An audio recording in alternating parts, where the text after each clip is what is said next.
मैं तो एक इत्र की दुकान हूँ।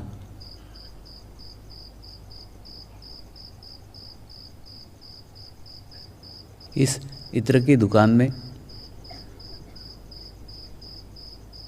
कोई इत्र खरीदने के लिए आता है तो भी उसे इत्र की खुशबू प्राप्त होती। कोई इस दुकान के सामने से भी गुजरता है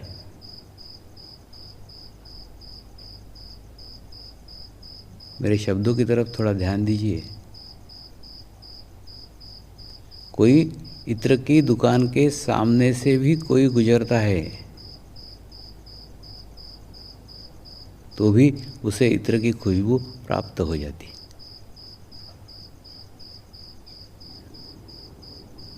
तो आप इत्र खरीदने वाले हो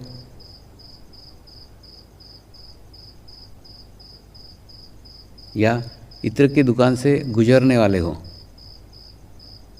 दोनों ही स्थितियों में वही खुशबू, समान खुशबू, एक खुशबू प्राप्त होती।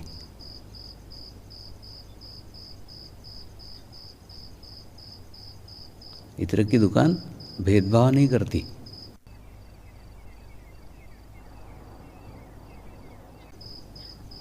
ये इत्र खरीदने वाला है, इसको खुशबू आनी चाहिए।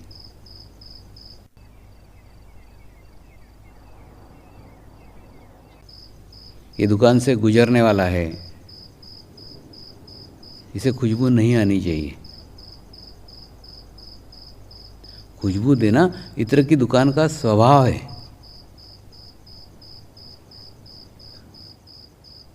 तो एक व्यक्ति वो है जो इत्र खरीदने आता है, एक व्यक्ति वो है जो इत्र के दुकान के सामने से गुजरता है तो भी वही खुशबू प्राप्त होता है, वही आनंद प्राप्त होता है। खुशबू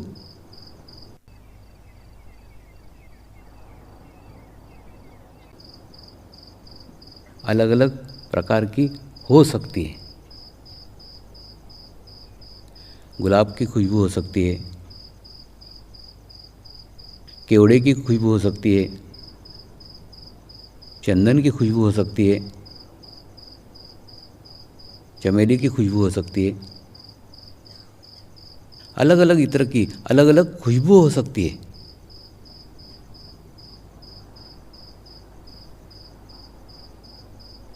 आपको जो खुशबू मन को भा जाए,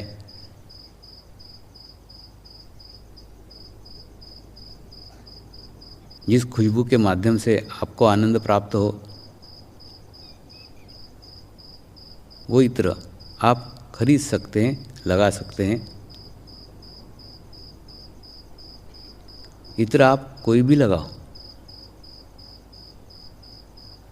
खुशबू अलग अलग है, लेकिन इत्र का उद्देश्य एक ही है, आपको प्रसन्न करना, आपको आनंदित करना, आपको खुश करना।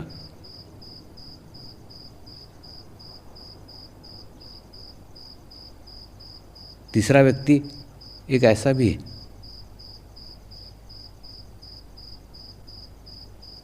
जो इत्र के दुकान में बैठा हुआ है लेकिन नाक बंद है, सर्दी हुई है।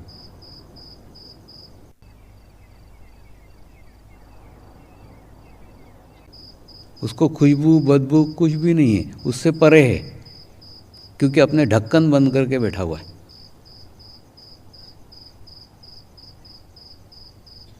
तो आज आपको इन तीनों व्यक्तियों में से चुनाव करने का है।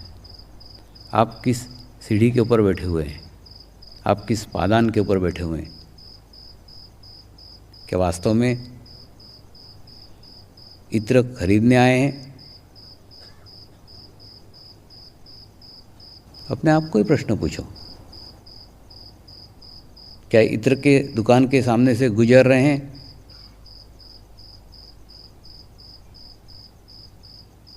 या इत्र के दुकान में नाक बंद करके बैठे हुए हैं?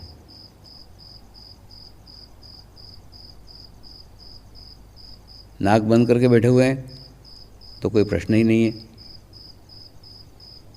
अगर दुकान के सामने से गुजर रहे हैं तो भी कोई हर्ज नहीं है, खुशबू आ रही है। खुशबू देना दुकान का स्वभाव है। उस स्वभाव के अंतर्गत आपको भी खुशबू प्राप्त हो रही है।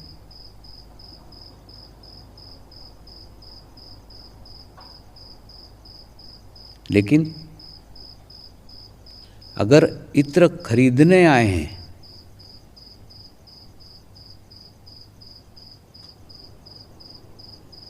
तो इत्र खरीदने के लिए कीमत चुकानी होगी।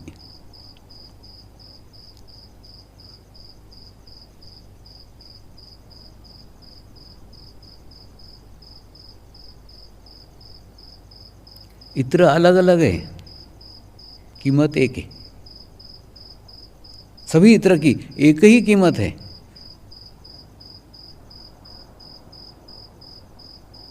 एक ही सिक्का है।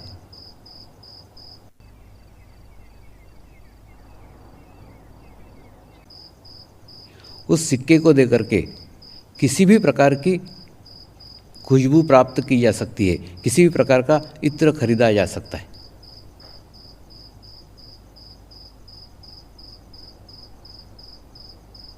वो एक सिक्का प्रत्येक के पास में है।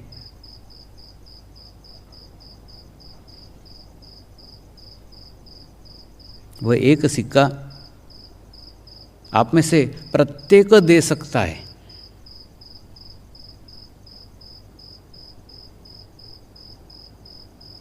और उस एक सिक्के से उस 1 रुपये से किसी भी प्रकार की खुशबू खरीदी जा सकती। आप सिक्का संभाल करके बैठे हुए हैं।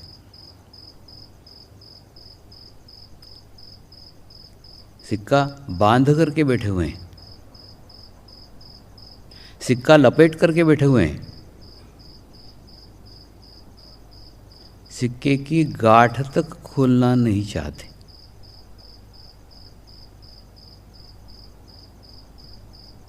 तो बिना सिक्का दिए बिना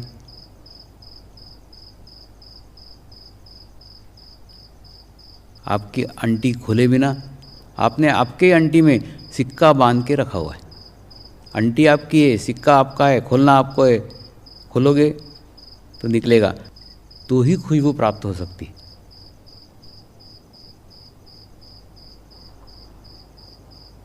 और वो सिक्का है आपका अहंकार, आपका ईगो। जब तक उस अहंकार रूपी सिक्के को आप समर्पित नहीं करते, इस इत्र की दुकान आपके लिए बेकार है। इसलिए बेकार है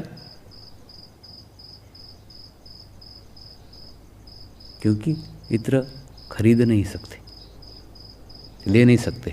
क्षण में है, थोड़ी देर है दुकान के सामने, तब तक खुशबू आ रही है। दुकान के सामने से गए, खुशबू चली गई। हाँ, स्मृतियाँ हो सकती है।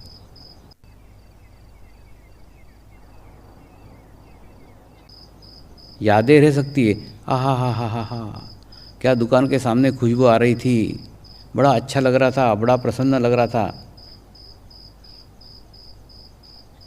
लेकिन खुशबू भी चली गई, दुकान भी चली गई।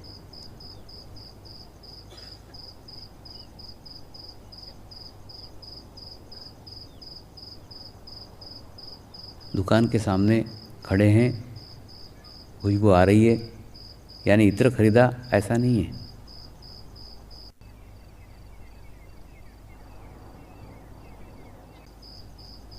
इत्र खरीदना अलग प्रक्रिया है, खुशबू लेना अलग प्रक्रिया है। सिक्का दिए बिना इत्र खरीदा नहीं जा सकता। जब तक आप सिक्का नहीं दे सकते, तब तक खुशबू खरीद नहीं जा सकती।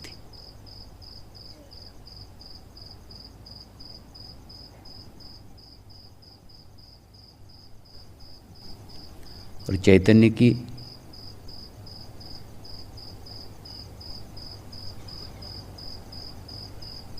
अनुभूति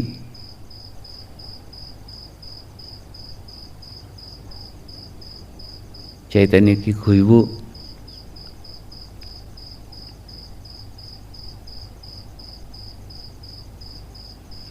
साक्षात परमात्मा की खुशबू है।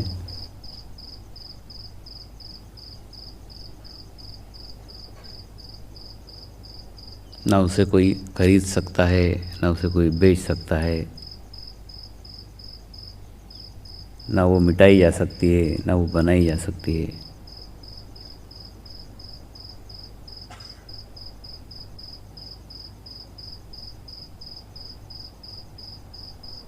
परमात्मा ना खरीदा जा सकता है, ना बेचा जा सकता है। एक ही मार्ग है, एक ही रास्ता है।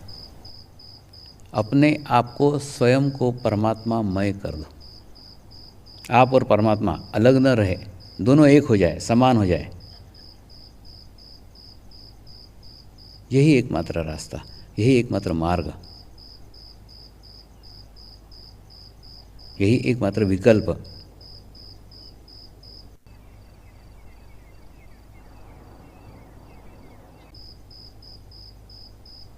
हमारे सामने है।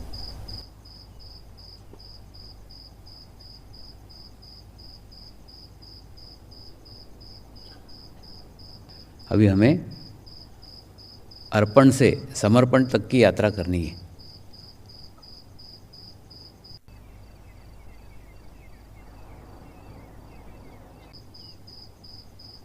अर्पण यानी दुकान पे खड़े रहना, दुकान की खुशबू को ग्रहण करना,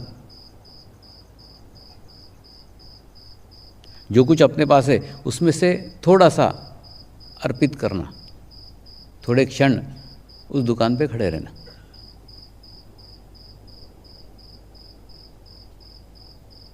ये अर्पण है। समर्पण यानी अपना अस्तित्व ही शून्य कर देना, कुछ बाकी न रह जाए देने के लिए।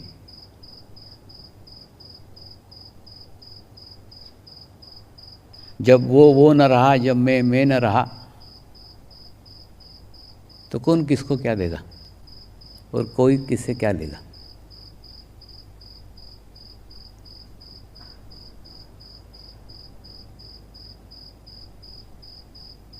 ये कार्य की शुरुआत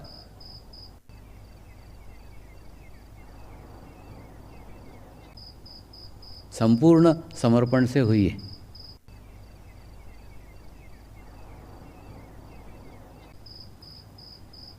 तो इसकी वृद्धि भी संपूर्ण समर्पण से ही होगी, अर्पण से संभव ही नहीं।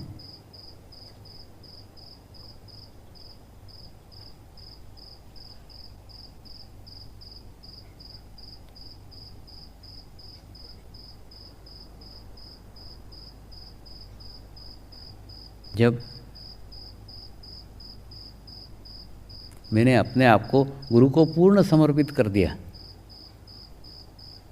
अपना पूरा जीवन उस पे दाव पे लगा दिया,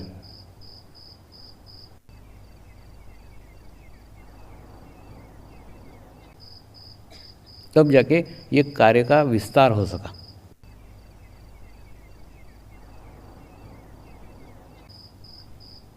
तो इस कार्य का विस्तार इसी तरीके से हो सकता है, इसी मार्ग से हो सकता है, यही पद्धति है।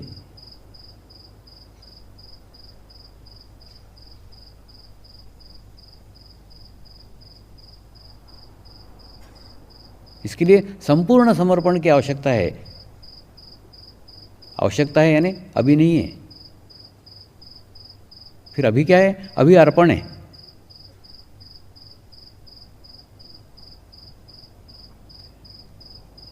आप थोड़ा शांत होकर सोचो,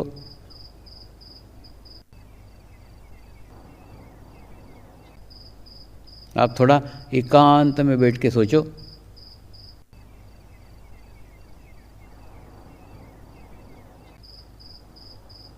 जब थोड़े से क्षणिक अर्पण से अगर जीवन में इतनी आध्यात्मिक क्रांति आ सकती है, तो संपूर्ण समर्पण से क्या स्थिति होगी।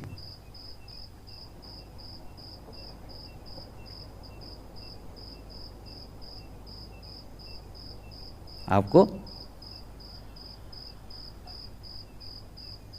अर्पण से समर्पण तक की यात्रा पूर्ण करनी है।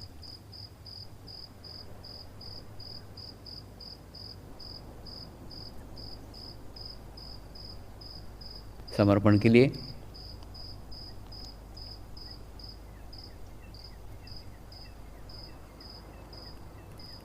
सबसे पहले आपको आपके ही आत्मा के सानिध्य में जाना होगा। आपको ही आपके आत्मा के पास जाना होगा, करीब जाना होगा, आत्मा का एहसास करना होगा।